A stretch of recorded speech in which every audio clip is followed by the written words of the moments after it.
कहानी शुरू होती है अंजलि से, जो दिखने में बहुत खूबसूरत थी, लेकिन उसका दिल नफरत और हवस से भरा था। उसका पति सुरेश अक्सर काम के सिलसिले में शहर के बाहर रहा करता था। इसी अकेलापन को दूर करने के लिए अंजलि ने अपने कॉलेज के एक जूनियर दर्पण के साथ रिश्ता जोड़ लिया। अंजलि अक्सर रात के सन्नाटे में दर्पण को घर बुला लेती थी और अपने जूनियर दर्पण के साथ नाजायज रिश्ता और संबंध बना लेती थी। इसमें अंजलि अपनी सारी हदें पार कर लेती थी। वो दर्पण के साथ रात को शारीरिक संबंध बना लेती थी। पूरे घर में अंजलि के साथ उसके कमजोर ससुर बलवंत और बीमार सास रहा करते थे। बलवंत को कम दिखता था और सुनने में बहुत तकलीफ होती थी, लेकिन अपनी पत्नी के लिए उनका प्रेम अटूट था। अंजलि को अपनी बीमार सास की सेवा करना एक बोझ लगता था, और जब घर की केयरटेकर रीना छुट्टी पर गई थी तो अंजलि का नफरत और खौफनाक मोड़ ले लिया। अंजलि ने अपने रास्ते के सबसे बड़े कांटे यानी अपनी सास को खत्म करने का प्लान बनाया। उसने दर्पण को रात में बुलाया और दोनों ने मिलकर उस बेबस औरत का गला घोट दिया। सबसे डर की बात ये थी कि मरते वक्त उसकी सास होश में थी, लेकिन कमजोरी की वजह से वो कुछ कर नहीं पाई। अंजलि को लगा कि अब वो आजाद है और सुबह होते ही बीमारी का नाटक करके सबको बेवकूफ बना देगी। लेकिन अंजलि को ये पता नहीं था कि मरने से पहले उस बेबस औरत ने बिस्तर के पास लगा इमरजेंसी अलार्म बटन को दबा दिया था। इस खामोश अलार्म ने बलवंत की नींद तोड़ दी थी। जब बलवंत अपनी पत्नी के कमरे में पहुंचा तो बलवंत वहां का नजारा देखकर उसका दिल फट गया। बलवंत ने अंजलि और दर्पण को उस कमरे से निकलते हुए एंड उनकी बातें सुन लिया और देख लिया। बलवंत को समझ आ गया उसके पत्नी का कातिल कोई बाहर वाला नहीं बल्कि उसकी अपनी बहू है। बलवंत ने तुरंत पुलिस को नहीं बुलाया। बलवंत के अंदर इंतकाम की आग चल रही थी। उसने पूरे घर के दरवाजे बाहर से लॉक कर दिए। जब अंजलि और दर्पण ने बाहर निकलने की कोशिश की तो उन्हें एहसास हुआ कि वो कैद हो चुके हैं। अंधेरे का फायदा उठाकर बलवंत ने अंजलि और दर्पण पर हमला कर दिया। अंजलि ने घबराहट में अपने पति सुरेश को फोन लगाया और रोने का नाटक करते हुए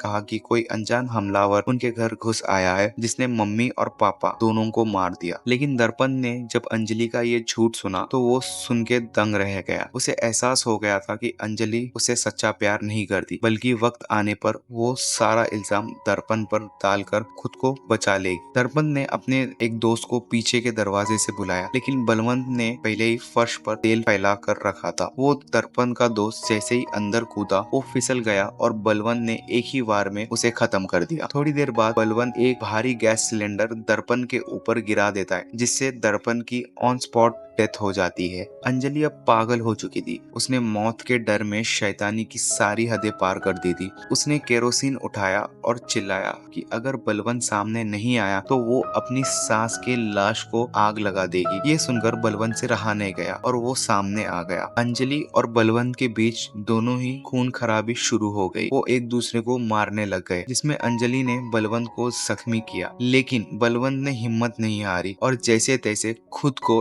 एक कमरे में बंद करके पुलिस को फोन करके सब कुछ बता दिया। सुबह की पहली किरण के साथ पुलिस और सुरेश घर पहुंचे। घर के अंदर का नजारा किसी कब्रिस्तान से कम नहीं था। हर तरफ खून फैला हुआ था। पुलिस ने अंजलि को गिरफ्तार कर लिया, लेकिन सबसे दिल दहला देने वाला मंजर वो था जहां बलवंत अपने मृत्यु पत्नी के पास बैठे हुए थे। इतनी नफरतें और खून खराबे के बीच भी बलवंत ने अपने पत्नी के लाश को बड़े ही आदर से साफ किया। बलवंत ने अपने पत्नी को नए कपड़े पहनाए और उनके बाल संवारे। बलवंत चाहता था कि उसके जीवन संगिनी इस दुनिया से बेइज्जती से नहीं बल्कि एक सुहागन की तरह पूरे सम्मान के साथ विदा हो। वहीं दूसरी तरफ अंजलि की हवस और धोखे का अंत जेल के सराखों में हुआ। अंजलि को गिरफ्तार कर लिया गया एंड अंजलि को जेल के सराखों के पीछे डाल दिया गया। और इसी तरह बलवंत का सच्चा प्रेम इस खौफनाक रात के सबसे बड़ा सच बनकर सामने आ गया। आशा करता हूँ दोस्तों आपको ये स्टोरी लाइन मूवी की जरूर पसंद आई होगी एंड आपको इस मूवी के बारे में क्या ख्याल है कमेंट में जरूर बताना एंड इसी तरीके की